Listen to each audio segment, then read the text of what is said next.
Answer এখানে জড়ো হয়েছি। একটাই আমাদের দাবি, সেটা হচ্ছে যে আমাদেরকে জাতীয়করণ করতে হবে।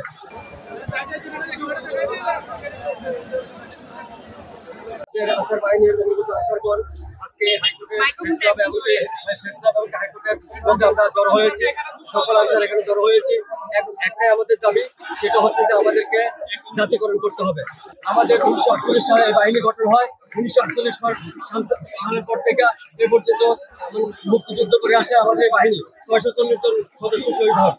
এরপর থেকে আমাদের এই বাহিনীর সদস্যগণ বিভিন্ন জায়গায় বিভিন্ন প্রতিষ্ঠানে বিএনপিতে ডিউটি করে থাকেন, বিভিন্ন সরকারি প্রতিষ্ঠানে ডিউটি করে থাকেন। কিন্তু আমাদের সকল সময় আমাদেরকে কাজে খাটিয়ে হরতাল, পিকেটিং, সকল জায়গায় রেলপথ, সকল কিছুতে কাজে খাটিয়ে দেশকে পাহারা দিচ্ছে,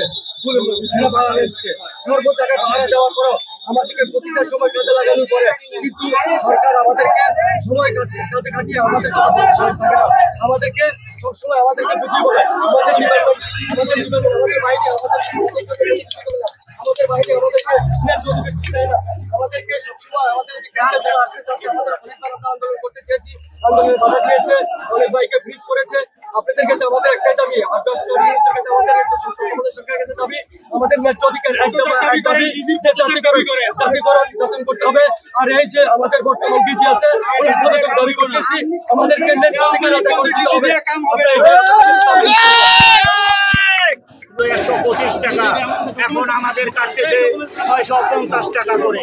কারণ আমরা তো প্রতিটা সেক্টরে শ্রম দেই, কারণ আমরা বাংলাদেশে এয়ারপোর্টে থাকি, সচিবালয়ে থাকি, প্রতিটা মন্ত্রণালয়ে আমরা থাকি এবং প্রতিটা মোড়ে। আন্দোলনের পর এবার এক দফা দাবি নিয়ে কর্মসূচি ডাক দিলেন দর্শক। আপনারা দেখতে পাচ্ছেন হাইকোর্টের সামনে সবাই একত্রিত জড়ো হয়েছে।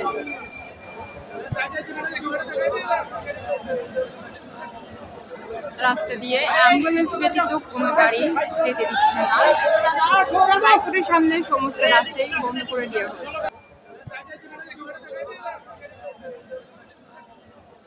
রাস্তা দিয়ে অ্যাম্বুলেন্স ব্যতীত কোনো গাড়ি যেতে দিচ্ছে না। হাইকোর্টের সামনে